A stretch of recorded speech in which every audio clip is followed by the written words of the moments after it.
Here at the Giver Marketing Network, we don't leave you drifting out in space. We connect you to a coach who will help you build and grow your marketing business. Our process acts as a guide on how to connect with other businesses, maintain good relations, and establish a presence on the Giver Marketing Network. Each member within this collaborative group will have the opportunity to leverage your talent and influence, a true network effect. If you are looking to collaborate on more projects, welcome to the Giver Marketing Network, the most trusted and highest rated collective of specialists on the planet.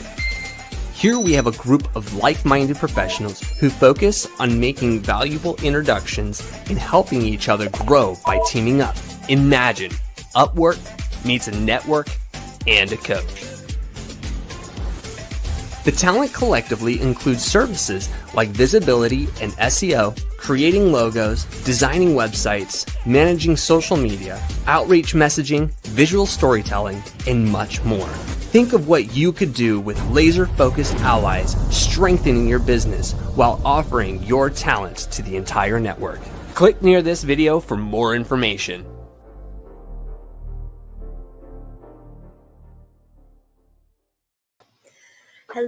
Hello, and welcome to another Giver Marketing broadcast. I'm Christine Deane, Team Director at Giver Marketing, and I am so excited today. Why? Because we have Jon Logan in the house. Hi, Jon. Hey, Christine. How are you? Oh, we're going to have so much fun today. Y'all just don't understand. Jon is freaking brilliant, okay? First time we started talking, I was like, oh, yeah, we are definitely pulling you into the network because you have no choice. You are joining us. This is how this works. Not only that, we're going to bring your brilliance onto the broadcast because I want everybody to know what you know. And I know they can't squeeze it all into this little tiny broadcast, but by golly, we're just going to give you a taste of some of his brilliance. Jon, how did you get involved in marketing? What was your journey to get here? Were you always this brilliant? Well, my grandmother would say so, for sure. It's an interesting story. So I went to school for cybersecurity, actually. Went to the University of Central Florida, got a cybersecurity defense, went through their training program. Came out of that, got a job as a cybersecurity engineer for a small company down in Florida, which is near the Space Coast, which is why I loved all that space theme stuff in the video. And if you look at my branding, it's all space as well. And I was working for them as small, did a lot of like cybersecurity, supply chain compliance for the Space Force is mostly what we did. One day the owner walks up to me. He's an older guy. And he goes, "Hey, Jon, you're young." "Thanks, buddy. You're old." Where's the conversation going to go? He's like, "We don't have any social media. We don't do any marketing. Go do marketing." Go do marketing. Okay. I hate social media as a rule. So I'm like the worst young person you could find. But okay, I'll go do marketing. And they plateaued at about $3 million a year for like, I think it's around 5 years. They kind of plateaued there. And I was just started doing marketing part-time in between different security contracts and dove into YouTube and books and just completely self-taught. And in the first year, took them from 3 million to about 6.5 million. And I was like, oh, I think I'm good at this. So they moved me into full-time marketing. And I took them from 3 million to 25 million in less than 3 years. And so that was kind of like my first dipping my toe into marketing. Around the same time when the guy came up and asked me to go do marketing, I started my first startup company. I had an idea in college for this email security SaaS product, put a team of developers together, worked on the branding and messaging and partnerships and referral agreements and like the whole nine. And then about 3 months before we were going to launch, a very large email security competitor came out with something very similar, killed our first mover advantage. It's like, I don't want to get stuck in patent court for a decade. So wrap that up. But then right after we wrapped that up, some of our partners, most of them were MSPs, managed service provider, IT companies, came to me and they're like, "Hey, we loved your marketing and branding that you did for your startup, even though it didn't go anywhere. It wasn't really your fault. We would love what you did. Would you come do some consulting for us?" So then I ended up starting this boutique marketing strategy, social media management company. Did that for a couple of years, got really, really sick of looking at Canva.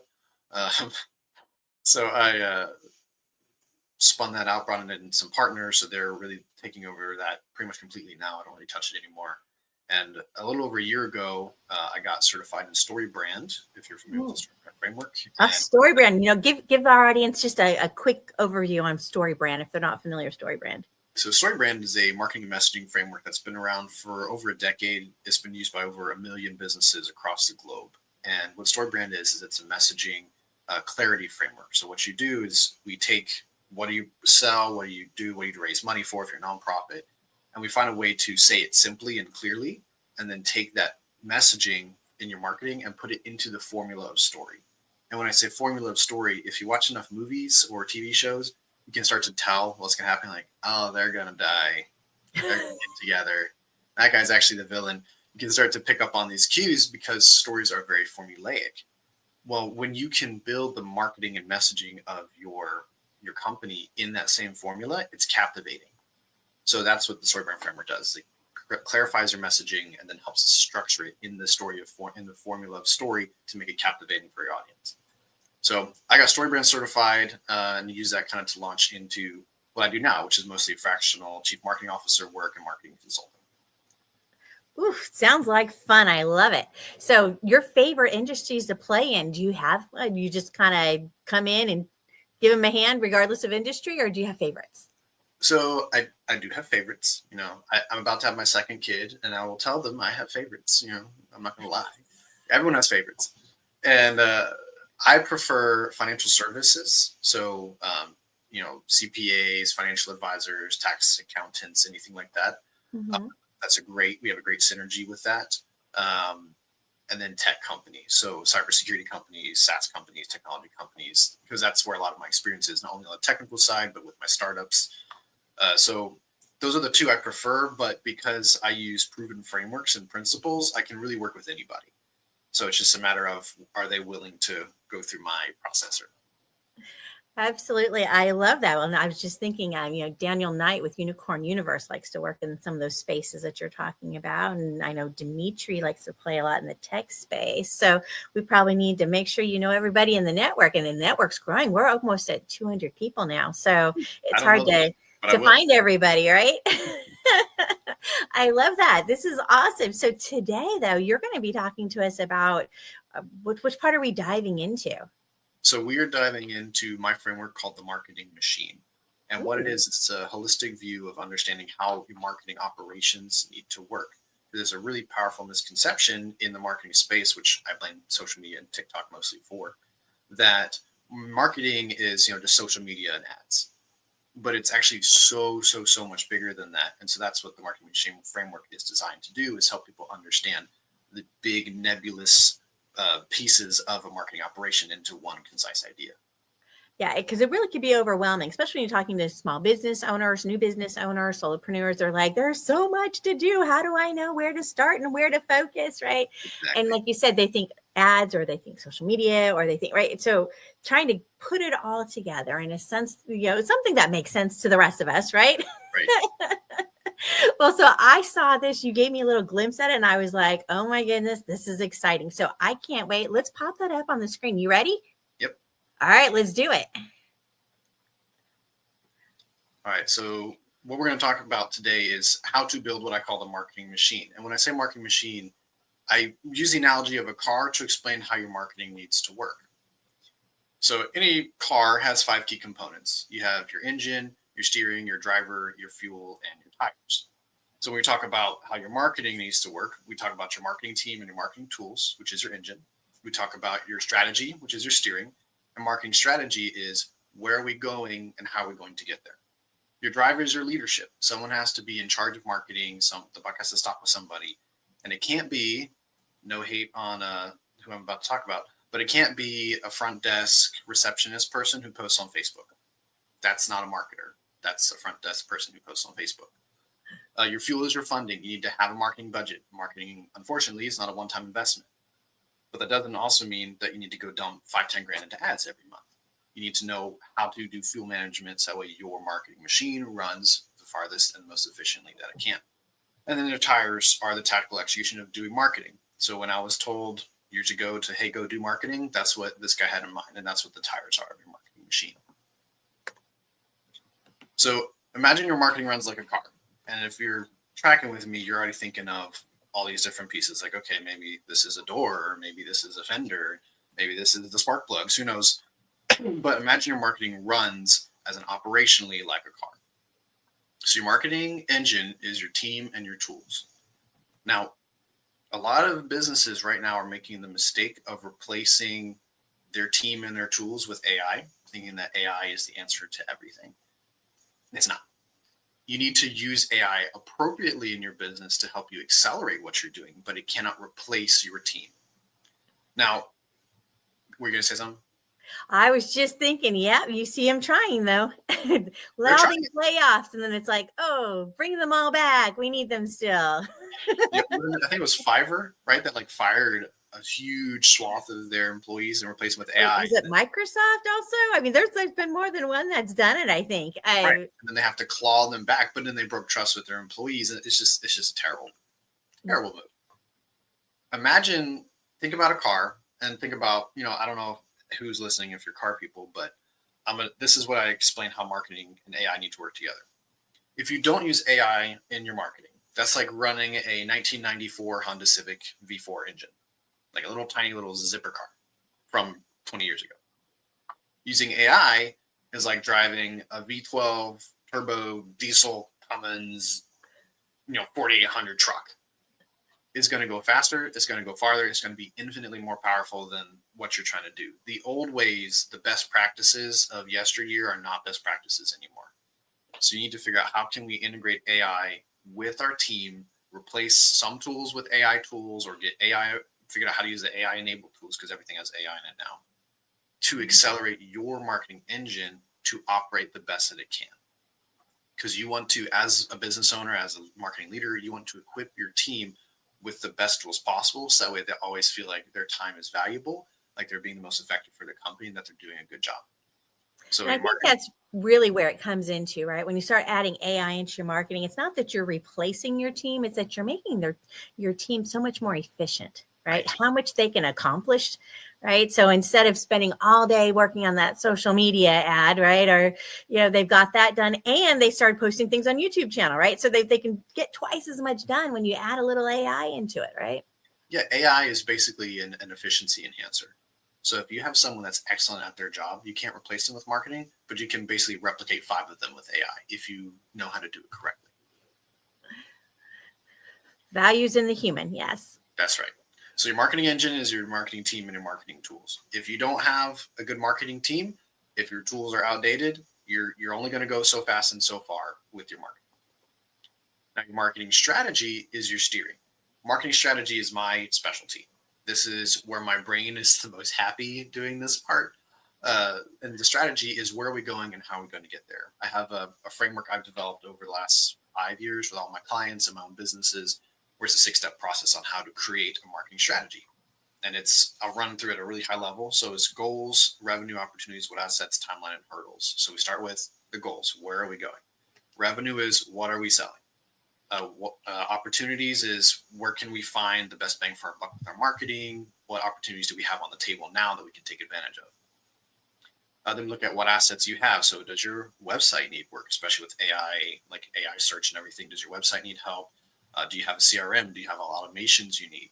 What can we do there to make that better? What assets do you have? What assets do you need? And what assets can you do that optimize now for quick wins? Then we look at timelines, because you're going to end up with a giant to-do list, organizing that into logical, chronological steps, and then look at hurdles, because if it can go wrong, it will go wrong. And so it is your job to proactively plan to overcome those problems. A great example of why you need to do that is this lovely little, roadside diner restaurant chain that decided to do a rebrand, and it was rolled out horrendously. They did not have a strategy on how to handle if people hated the rebrand. Like, it was very evident on how it was handled. So there's a process for creating a marketing strategy.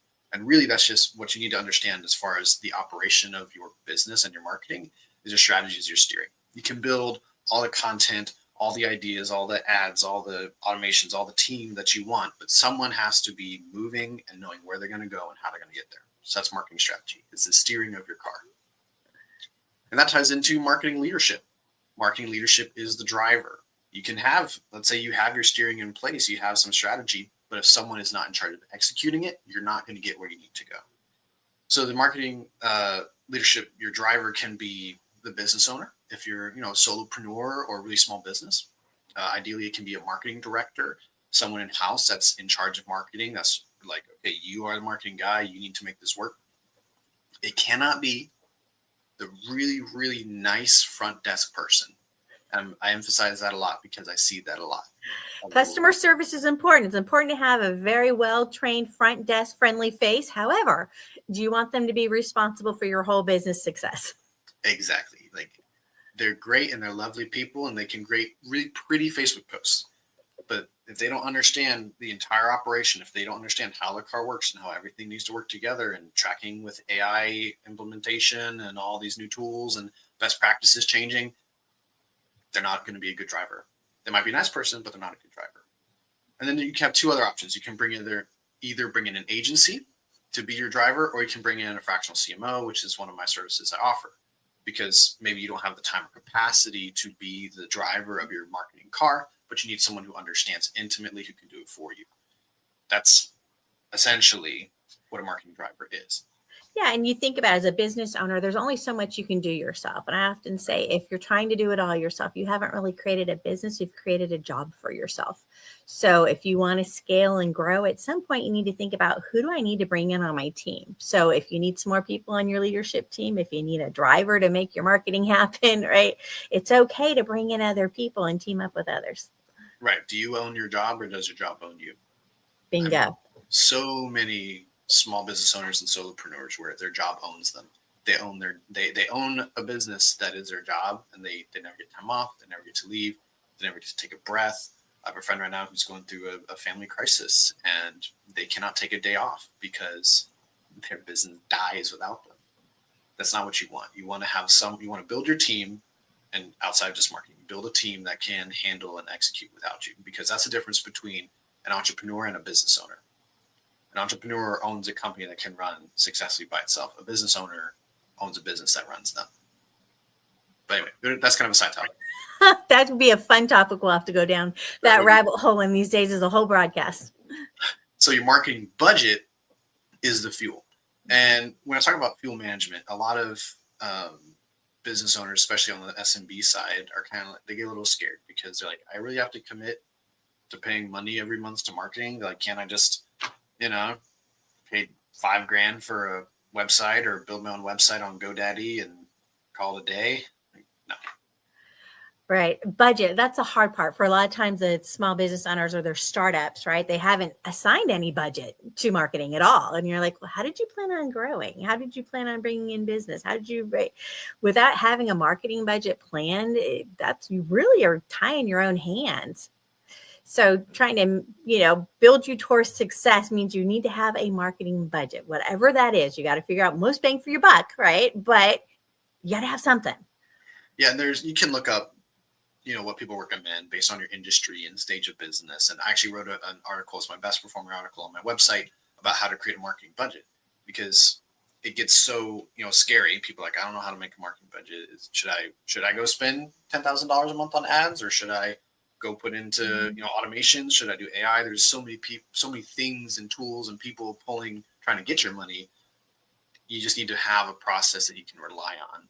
Okay, this is my budget. Here's how I need to do it. Now, what a lot of businesses make the mistake of is they will spend their marketing budget somewhere terrible. Mm-hmm. They don't know how to track the ROI of their investment. Right. I was even talking to this lady, super sweet, love her to death. She owns a towing company that her dad gave her as an inheritance. And I asked her, I was like, hey, what's the ROI of this marketing thing that you're doing? And she said, what's ROI? Right. I'm like, okay, we need to back up a little bit. ROI is return on investment. Any money you spend in marketing, you need to get a return. You need to be able to track, okay, I spent $10,000 on hiring John to do this thing. How much in return, like he helped our marketing, how much did that boost our sales? Hey, I'm going to go spend $15,000 on this really killer website.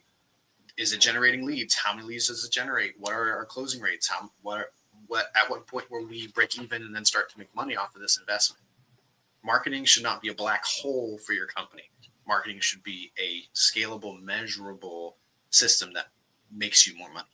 It's a money. It's an investment that you get return on your investment as opposed to just an expense that you just, oh, that's another company expense. No, that's not how marketing is supposed to work. Right. I got a buddy, he just got a company off of some hosting, contract that they had because they weren't actually hosting it, but they had signed it. And then for like 2 or 3 years, they just didn't realize that they were paying a couple $100 a month for literally nothing. It's insane. Yep. Now, Always, yeah, we're going to say as small business owners or small, even larger business, go through your expenses and do they make sense? Are you using the tools once a year at least? Probably about every 6 months. I like to stop and look at, okay, what are all my tools? Am I actually using them? Or am I getting the return on investment that I want? Do I need to get rid? I always end up getting rid of a couple of things, right? Puts a little bit of money back into the pot. Exactly. And for us, I do quarterly reviews.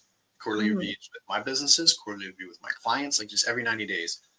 What do we spend money on? What are we focusing on? What's the return on investment? Where can we cut costs? Just how can we keep this a lean, mean growth machine? Absolutely. Really. And you need to have somebody that's doing that, right? Somebody that's looking at that in your business, because if you don't, right, next thing you know, you spent hundreds of dollars every month or thousands of dollars every month on something that you're not even using, which is horrible, right? Exactly. So if any of you out there are wondering like how to do this and need help, reach out to Christine. She knows people. We have connections. That's right. Now, another thing about your marketing budget is making sure that you invest in the right marketing efforts. So I'm kind of railing on ads a little bit because they're easy to pick on. I'm going to rail on ads a little bit more. So I was talking to a gentleman who owns a detailing company down in Florida, and he wants to do these social media ads like year round and do all that. I'm like, okay, cool. Down here in Florida, it's where I'm at right now. Daytona Beach, they have what they call Bike Week, and it is the largest gathering of bikers in the country. For a whole week, I want to say there are tens of thousands, if not hundreds of thousands of motorcycle riders in Daytona Beach for 1 week in Florida. And I'm like, dude, instead of spending social media ads all year, you should save that money and do radio ads in Daytona during Bike Week about cleaning and detailing and ceramic coating motorcycles. You're going to get way better ROI on that investment versus just kind of spraying and praying your social media ads. So making sure you spend your marketing budget where it can be most effective is super important. And we'll kind of dive into that a little bit later. Great point, though. So the marketing tactics are the tires. And this is what I call doing marketing, right? Tactical execution of doing marketing. And that's the tires of your car. If you have you have a great marketing budget and you have a new marketing leadership, and then you have, all these AI tools and you have a marketing team, but you're not actually doing anything, you're not going to go anywhere. So the tires are the tactical execution of doing marketing. Now, there are 4 tires. You got 4 tires on a car. There are 4 marketing tires on your marketing machine. That's your content, your website, your funnels, and your CRM. Most businesses rely heavily on the content tire and completely ignore the other 3. So you're driving with 1 overinflated tire that's busting at the seams and 3 flats. And then you wonder, why doesn't my marketing work? Well, it's because your marketing sucks and you're doing it wrong. Just totally honest. So your marketing sucks and you're doing it wrong. You're driving on 1 overinflated tire and 3 flats. So we'll go into each of these 4 tires. So your content can be, ads is a big one. I'm railing on ads a little bit. Blogs for SEO stuff, and then social media. So your videos, your posts, your infographics, whatever that might be. It's important, but it's not all. Marketing is not all content. You got the rest of the car to think about. You need to have your website. Websites should generate you leads. At the very least, it needs to be, a digital marker in the sand that when you have a conversation with someone like Christine or, someone you meet at a networking event, like, oh, how do I get a hold of you? Go to blah, blah, blah website.com or .org or whatever.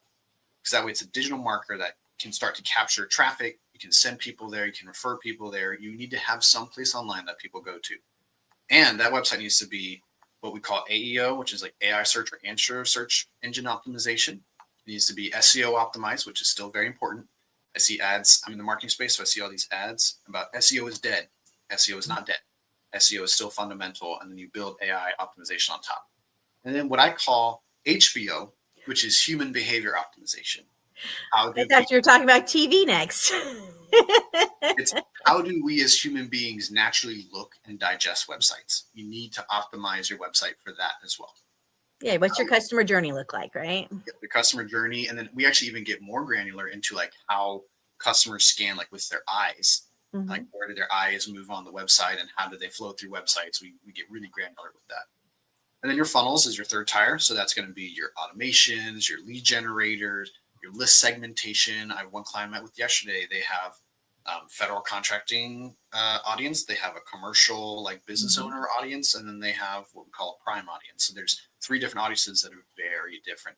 You need to build all the automations in the system so that way when you capture leads, you can automatically sort what audience they're in and then put them into nurture campaigns, into these specific funnels, giving them more resources and building the relationship with them. You need to build this all automatically.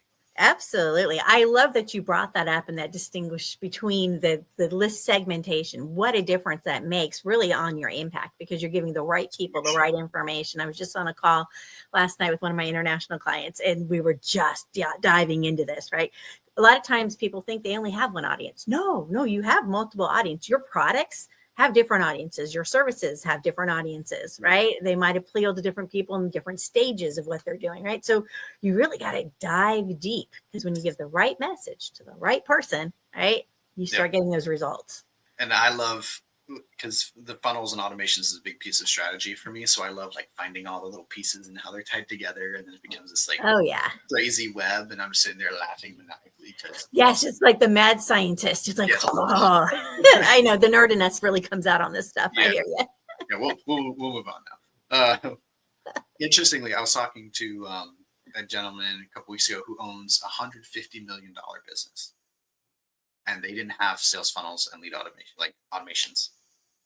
And I was looking at him like, how do you do that? And he's like, well, we're so niche, we didn't really have to worry about this. I'm like, okay, how many people do you have on your email list right now that haven't been talked to? He's like, about 90,000. I'm like, my brain short circuited for, I was literally like, right. I can just let me in. Just let me go. Come on, coach, let me in. Let me go. Exactly. Like even, you can have some great success, but you won't have the best success, right, without all 4 of these tires. And the last one is your CRM, so your customer relationship manager. It could be content relationship. You can build these different tools into it, but CRM. So automations, pipelines, and upsells. I have a client who owns a pressure washing company. He's been around for almost a decade. Really cool guy. He is, how we're nerds about marketing, he's a nerd about pressure washing. It's crazy. Like having a conversation with him about pressure washing is mind melting, but also really fascinating at the same time. And he has 800 people on his email list that are previous clients that he's never like tried to upsell them into maintenance packages. Anything, huh? Yeah. Tried to upsell them into, hey, we pressure wash your driveway. You need to clean your roof because you get, mildew and stuff on your roof because you're under these trees. Like, never did any of that. And so he's missing out on hundreds of thousands of dollars per year because he doesn't have these upsells and these automations and asking for reviews and tracking your pipelines. Your CRM is really important. So if you want to have an optimized marketing machine that actually drives growth in your business, you need to have all 4 of these tires. Yeah, a lot of times we see our business owners focus on new leads, right? Lead gen, new leads, right? Are you capitalizing on your opportunities with your current clients or past clients, right? It's a lot more expensive to find a new lead than it is to convert somebody that's already one of your fans, right? Exactly. And if they bought from you, then they have some level of trust in you and your product and your service. So if they bought from you, it's so much easier to sell them more versus having to track down someone new and sprint and try and just always hunting you only eat what you kill, right? Like, no. You should feast on that kill for a long time. Sorry for the hunting analogy if that triggers anybody. Like, it's true. You need to build this out and you need to be automated because we don't have the capacity, the mental space. We don't have the time to do these things manually, especially once you reach a certain scale.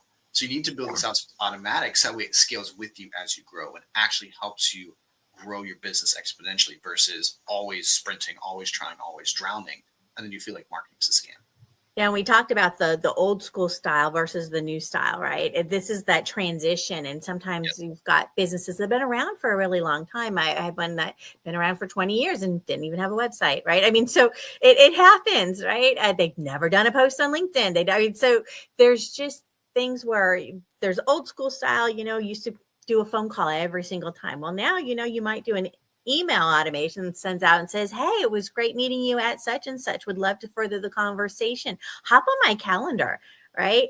And Something simple like that, rather than them having to wait a month to get a phone call from you, they got something right away.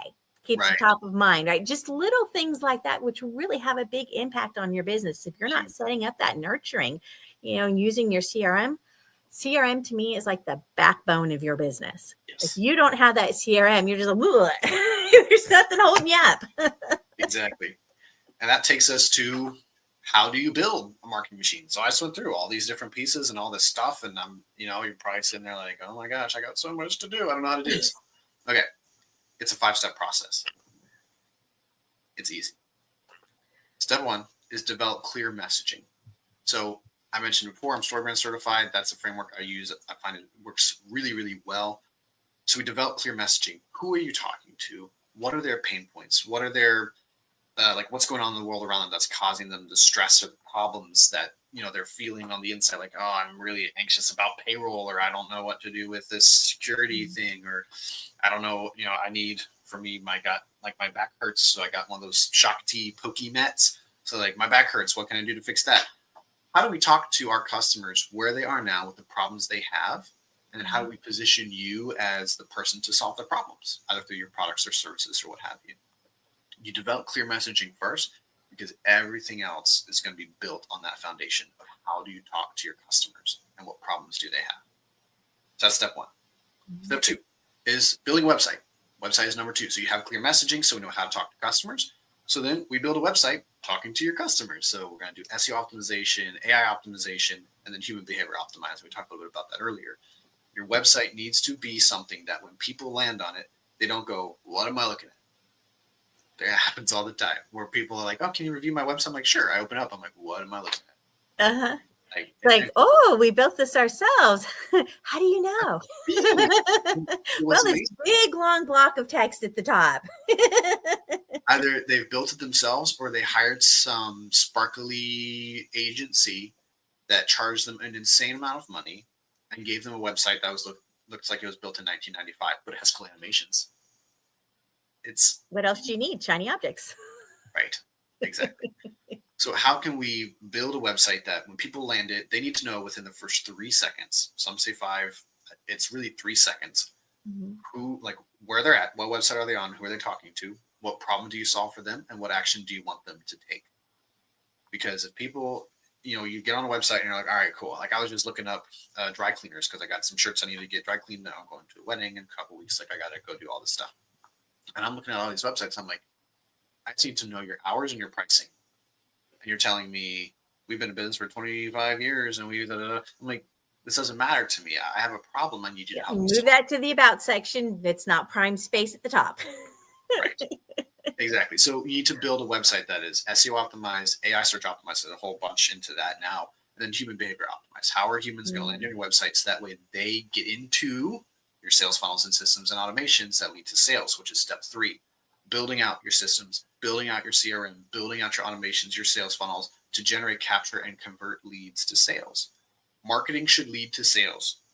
If any marketer, if you talk to a marketer and they're like, oh, we're doing this campaign for brand awareness. Leave. Run. Run. Don't talk to them again. Block them. Brand awareness. One of the things that Timothy really likes to talk about, Timothy Morgan, CEO of our Giver Marketing, he'll talk about, marketing and sales, where they make that handshake, right? The whole goal is to help you do more sales. So how are you converting your sales now? What does that look like? Let's get more of that so that you can do more of that, right? So marketing is supposed to complement and work with sales. Precisely. And so you need to build out your infrastructure, your systems, your funnels, and your automations. So that way, when you pass off this lead to sales goes, okay, I can see they're in this channel. They've been nurtured for so long. They're looking at this.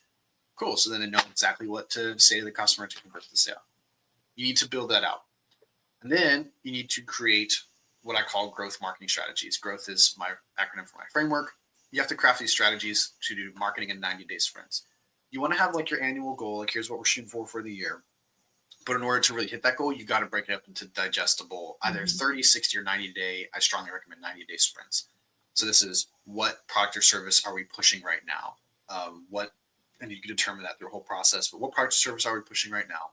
What channels are we reaching our customers on? Looking back at the last 90 days to see what worked, what didn't work, improving on it in the next 90 days. How are we going to optimize and keep going and keep the momentum? You need to constantly be knowing, right? Steering of your car, the strategy, where are we going and how are we going to get there? And you need to do that on a regular basis. It can't be a one time like, oh, we're going to do this strategic planning for the whole year. And then you're going to get burnt out.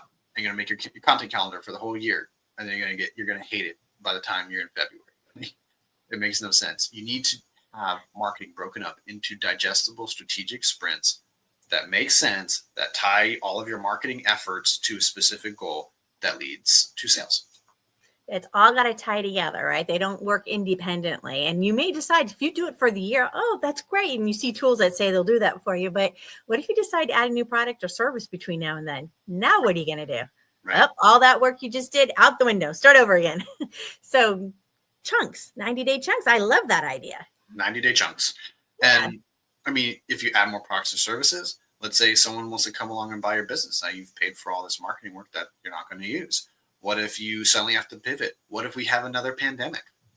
Like, there's a million things that could happen. So you don't want to be too far. You want to know where you're going, but you don't want to be executing too far ahead. So that's why 90-day growth marketing strategy sprints. And then step 5 is creating content that fills your funnels and builds your audience. Do not create content for content's sake. Do not run ads for brand awareness. If you run an ad, it needs to be pushing a product. If you run an ad, it needs to be pushing to some event that's a lead generator for something else. You need to be very purposeful with the content that you create. And I really like, Christine, have you heard of Marcus Sheridan? What? Marcus Sheridan. Tell me more.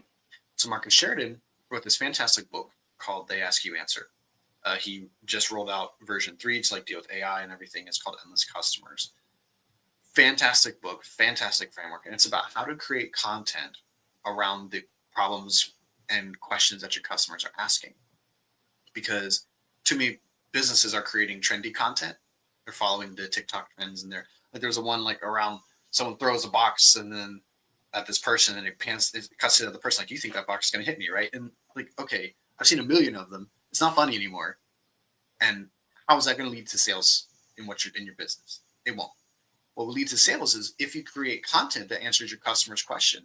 Like, I have a security company, so like, why does a security assessment cost this much? Does a security assessment help me with this type of compliance?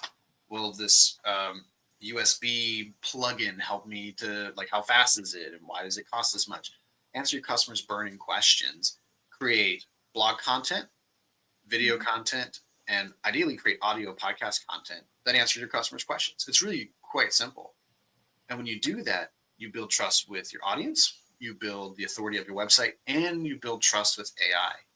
Because AI, and then I'm going to go a little bit of tangent here, AI wants to answer your customers' questions in the way that the customers are asking those questions. Mm-hmm. So people used to go to Google and it used to be all about keywords. Mm-hmm. Now it's about creating these like word chunks, these word blocks around how does this customer ask this question? And then you want to title your article that, you want to title your video that, because AI wants to make it easy. So if you say, how do I grow my business in 5 easy steps? Then you're going to come up with a video that says how to grow your business in 5 easy steps. You want to title your content and cater your content to your customers' questions. That's it's changed from those keywords, right? Now it's more about the phrases, the questions, exactly, right? So if you had the answer to their problem, why not have it written that way? Whatever that question is. Exactly. And then whatever content you create needs to have a specific and consistent calls to action that pushes people into your sales funnel. So if you create some blog, some podcast, some video, it needs to be ideally, if you built this whole thing out right, go to my website and download my lead generator. Go to schedule a call, grab this, watch this podcast, go do this. You need to have a clear and consistent calls to action that puts people into your sales funnels. So that way you get something that captures their, information. Ideally they download something, you get their name, email, maybe a phone number. And then you put them into this automation that's now building the relationship with them. And as you create more content, then you can start to send them that content directly. So then they feel more like, oh, I was having a problem with, 3D printers with my 3D printing machine. And I found this great guide on like how to fix this type of problem. And then now they're telling me they have this titanium, thing that can solve this problem forever. you can create this great customer journey. You can create this whole process so you're constantly building trust. You're constantly building the familiarity and identity of your brand into your customers, into your audience. That way you end up with this really fanatical fan base and a great business that you can kind of kick back and build the systems and let other people run it for you, or you can sell. It really depends up to you. I love it. I love your philosophy on this, Jon. So I have for you guys the free marketing machine playbook. So what this playbook is it goes through the 5-step process that explains how to create marketing networks, how to create effective content, how to build your marketing infrastructure, your systems, your automations. It's a great resource. I've updated it recently to include a lot more AI stuff. I actually have some specific prompts in there. You can copy and paste into ChatGPT or Perplexity or Grok or whatever you want to use.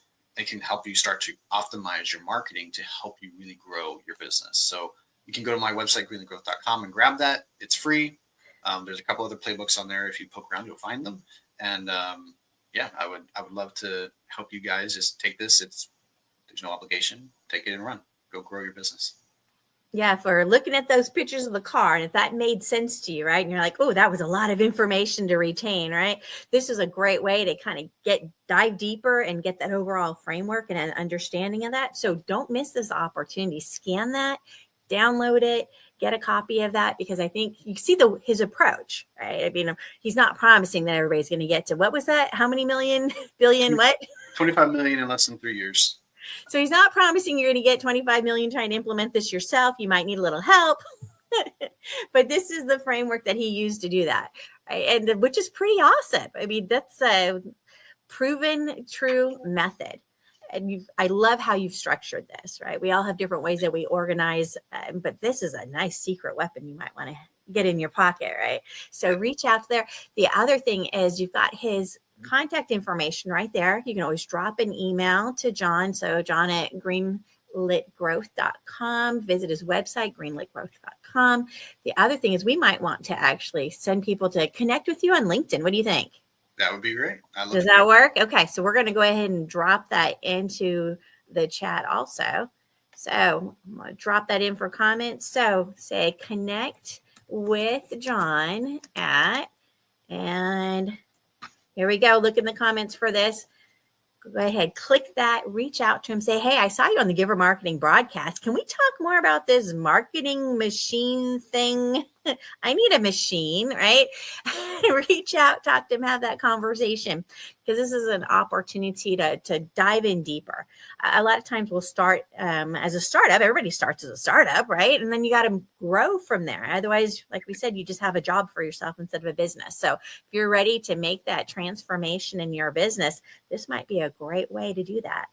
So I'm going to encourage everybody to reach out and talk to Jon and get that nice, wonderful freebie. So 3, 2, 1, pulling it off the screen, take your picture, and there it goes. All right.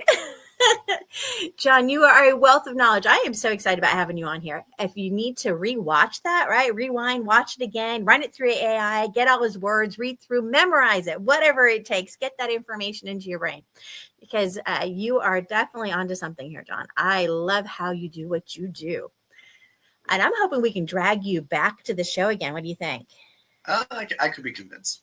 All right. If there's a particular topic you want Jon to dive deeper into, send us a message, let us know, and we'll see if we can sweet talk him into diving deeper into one of these, because he's obviously a wealth of knowledge. I'm excited. Thank you, Jon, so much for coming on the show today. Thanks for having me on. Absolutely. Now, before everybody leaves, I want to let you know that we do have the Tuesday marketing broadcast every Tuesday. That's 8 a.m. Pacific, 11 Eastern, or if you're in Texas, or centrally like I am. All right, that's 10 o'clock. So that's when the fun and excitement happens. So tune in, learn more. This is all about you. We do this for you. This is a free broadcast because we just want to give back. The other thing that we do that's free is our no-cost networking for marketers. So if you're in the marketing space, if you're in PR, media, that's your playground, come play with us, because don't be a lonelypreneur. If you partner up, it's amazing what you can make happen, right? So that being the case, I'm going to drop that on the screen. Here we go. Networking for Marketers meets on Wednesdays at 8 a.m. Pacific, 11 Eastern, or 10 Texas. Register at givermarketing.com/networking, and that will put you into the meeting that we have on Wednesdays. Networking for Marketers. Come play, come have some fun with us, because together we rise the tide for everyone. That's the goal. And I'll be there. Yay! I love when you come in, Jon. All right, y'all. We'll see you tomorrow, or we'll see you next Tuesday. Have a fantastic day. Thanks, Jon. Thanks, Christine.